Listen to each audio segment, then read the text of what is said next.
Hey guys, welcome back to my channel. আজকে তোমাদের সাথে একটা ভিডিও শেয়ার করব। তো আজ হলো রান্না পুজো। তো দেখো, ভোরবেলা সকাল সকাল উঠে গেছি। উঠতে তো একদমই ইচ্ছা করে না। তো দেখো, সকাল সকাল ঘুম ছেড়ে উঠে গেছি। উঠে গিয়ে তাও মুখটা পুরো পুরি একটা বোরিং ভাব। তারপরে আমার মাই সানকে দেখিয়ে দিলাম। ছোট্ট একটুখানি তো ঘুর ঘুর ঘুর ঘুর করছে। ও আমার আগেই ঘুম থেকে উঠে যায়। তো উঠে গিয়েই আমাকে ডাকাডাকি শুরু করে দেয়, একদম আর ঘুমাতে দেয় না, লাফালাফি করে সারা বিছানা ছেড়ে।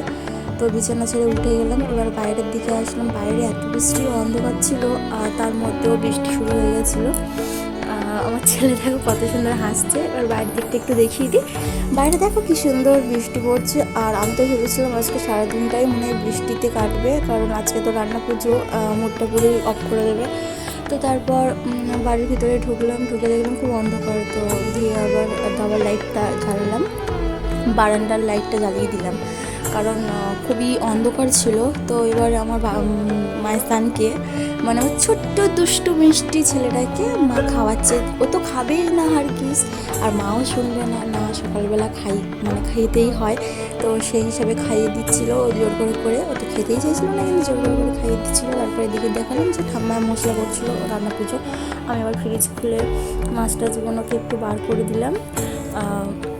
তোমরা ভাবছো একটা ছোটো ছোটো মাছ কেন, তো কারণটা বলছি। আমাদের ফিশারি আছে, তো ফিশারি থেকে মাছ ধরা হচ্ছিলো। এবার আমার দাদা শ্বশুর, মানে দাদু হয়, যাই হোক, দাদু মাছ ধরছিলো। তো ওরকম বড় বড় মাছ নেওয়া হয়েছিল, রুই মাছ, কাতলা মাছ, ইলিশ এরকমই নেওয়া হয়েছিল। ইলিশ মাছটা যেহেতু বাজার থেকে কেনা হয়, আর বাদবাকি মাছগুলো সব নেওয়া হচ্ছিলো। আর দাদুর একটুও মনে নেই যে যে ব্যাগের মধ্যে রাখছিল মাছগুলো জাল ফেলে ফেলে সেই ব্যাগটা বন্ধ করার জন্য। তো সে মনে নেই। তো সেই মাছগুলো ব্যাগ না বন্ধ করার একটু মাছগুলো চলে গেছিলো। তো যাই হোক, লাস্টে এই ছোটো ছোটো মাছগুলো নিতে হলো। এবার ঠাম্মা পুজোর ভাতটা বসিয়ে দিল পাকাতে। এবার জালটা জ্বেলে দিল নমটমো করে। এবার আমি দেখো, ঠাম্মা এদিকে পুজোর ভাত বসাচ্ছে, এদিকে আমি ভাজাভুজিগুলো ভেজে নেব বলে তাই ভাজাগুলো নিয়ে যাচ্ছিলাম। আর তার মধ্যে আমার বোন ওইদিকে পিঠে পাটাগুলো করছিলো, তেলের পিঠে, পায়েস এসবগুলো করছিলো। তো আমি এদিকে পটল ভাজা, মাছ ভাজা। মাছটা দেখো কত মাছ, আমার তো দেখেই হাত ছেড়ে গেছিলো যে আমি এত মাছ ভাজবো কী করে। তো ফাইনালি আমি কড়াই তেল দিয়ে তারপর একদিকে পটল ভাজা, একদিকে মাছ ভাজা বসিয়ে দিলাম। তো মাছ ভাজা, এবার মাছগুলো আমি তুলছি, যতবার তুলছি ততবার একটা দুটো করে এরকম পড়ে যাচ্ছিলো। তো ফাইনালি আমি মাছগুলো তুলে নিয়েছিলাম। তো তোলার পর আবার সেই তেলে পটল ভাজা হয়ে গেছিলো। সেই তেলে আমি বেগুনটাও ভেজে নিই, বেগুনের পরে আমি আলুটাও ভেজে নিই। তো আলু ভাজার পর ভেন্ডি ভাজাটা একটু বেশি দেরি লেগেছিলো, কিন্তু ভেন্ডির যে লাল লাল ভাবটা রয়েছে সেটা কাটাতে অনেক সময় লাগে। তো ফাইনালি আমি মাছগুলো, এত পরিমাণে বেশি মাছ ছিল, তো সেই মাছগুলো আমি ভেজে নিই। তারপরে আমি আলু ভাজাটা সেই হিসাবে ভেজে নেওয়া হয়ে গেছে। এবার তোমরা সবই দেখতে পাচ্ছ। তোমাদের পুরো টোটাল ভিডিওটা আমি দেখিয়ে দেবো। আর সেই তেলেই আমি 2-3টে শুকনো লঙ্কা ফেলে ভেন্ডি ভাজাটা বসিয়ে দিলাম। তো এদিকে দেখো আমার ভাজা টাজাগুলো সব রেডি। এবার ঠাম্মা বলছিল যে একটু মরিচের গুঁড়ো, একটু জিরের গুঁড়োগুলো সমস্ত ভাজাভুজি তরকারি যতগুলো আইটেম হয়েছে সবগুলোর মধ্যে দিয়ে দিতে একটা খুব সুন্দর একটা স্মেল আসে।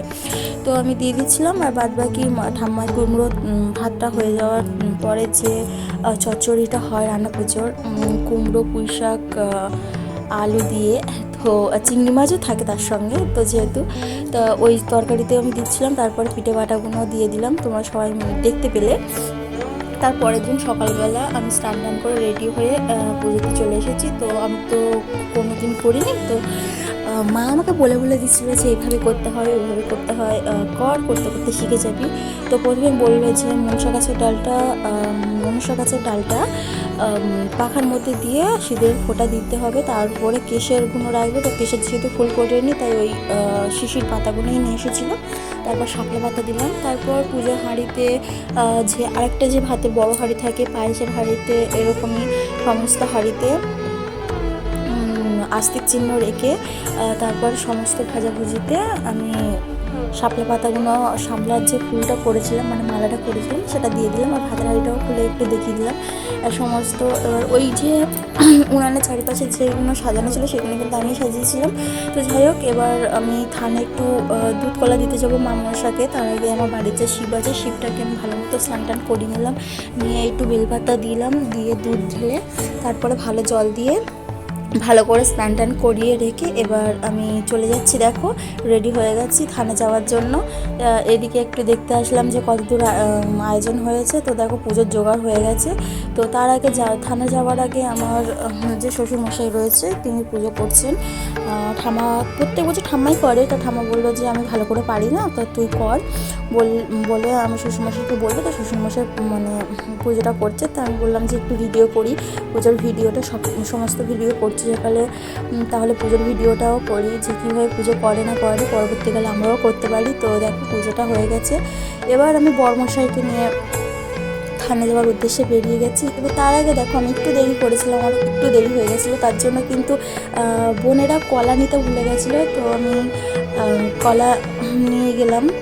তারপর দেখো এত বৃষ্টি কাদা হয়ে গেছে, যেহেতু ঢালা রাস্তা হয়নি, তো সেই কারণে এত বৃষ্টি কাদা হয়ে গেছিলো। আমি আবার পুকুরে পাটা ধুয়ে বরমশাইকে নিয়ে চলে আসলাম। এবার দেখো মা মনসার থানে এসে আমি সিঁদুরের ফোঁটা দিয়ে ধূপ জ্বালিয়ে দুধ দিয়ে তারপরে একটু দুধ কলা দিয়ে দিলাম সবার নামে, মানে 4 জনের নামেই দিয়েছিলাম। তো 4 জন কে কে দেখো, আমার বরমশাই, আমার নামে, আমার ছোট্ট পুচকুটার নামে, আর আমার দাদুর নামে। আমার দাদু যেহেতু আমার সাথে থাকে না, তো দাদুর বাড়িতে থাকে, মানে আমার বাপের বাড়িতে, তো সেই কারণে দাদুকে আমি ভীষণই ভালোবাসি। আমি যখনই যা পুজোটা করি তখনই আমার দাদুর নামে করি, কারণ আমার বড় হওয়ার পিছনে আমার দাদুর খুব বড় একটা হাত রয়েছে।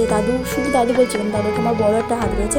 তো বরমশাইও পুজো করে নেওয়ার পরে যে মনসা গাছ ছিল, বিশাল বড় একটা ঝাঁকড়া মনসা গাছ ছিল দুটো, তো সেখানে এসে দুধ কলা দিলাম সেখানে বাতাসা দিয়ে।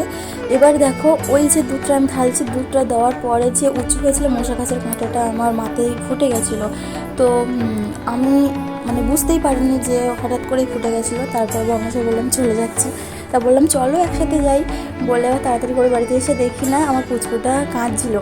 তো মা আবার লেবুর রস খাচ্ছিলো, আর যে বড় পুচকুটাকে দেখলে ছোটখানে মিছিমিছি চাইছিলো ছোলা বুট দিয়ে, তো ছোলা বুট দিচ্ছিলো। তো বরমশাই আমার জন্য দেখো দই নিয়ে এসেছিলো, যে আমি সারাদিন উপোস করেছিলাম বলে কাল থেকে। তো আমার পুচকুটা এসেছিলো, আমি ভাবলাম পুচকুটা খাবে, তো দেখলাম পুচকুটা খাচ্ছে না। এক চামচ দিয়েছিলাম তো খাচ্ছিল না বলে আমি আবার লাভিয়ে রেখে আমি নিজে খেলাম, আর বরমশাইকে দিয়েছি। বরমশাই বলছে আমি খাবো না, আমি বললাম নাও একটুখানি নাও। তারপরে পান্তা বেড়েছিলো মা, সবাই মিলে পান্তা খাওয়া দাওয়া করলাম। এবার আমার পুচকুটাকে একটু পান্তা খাওয়াচ্ছিলাম, যেহেতু আমি কখনো খাওয়াই না, কিন্তু পুজো বলে কথা, তো পান্তা খাচ্ছিলাম। দেখলাম ও খেলো, আমিও একটু খেলাম। খাওয়ার পর একটু ভিডিও করছিলাম, আমার বরমশাই রেখে গেছে বলে খাওয়ার সময় ভিডিওটা আগে বন্ধ করে বললাম একটুখানি করেই রেখে দেবো।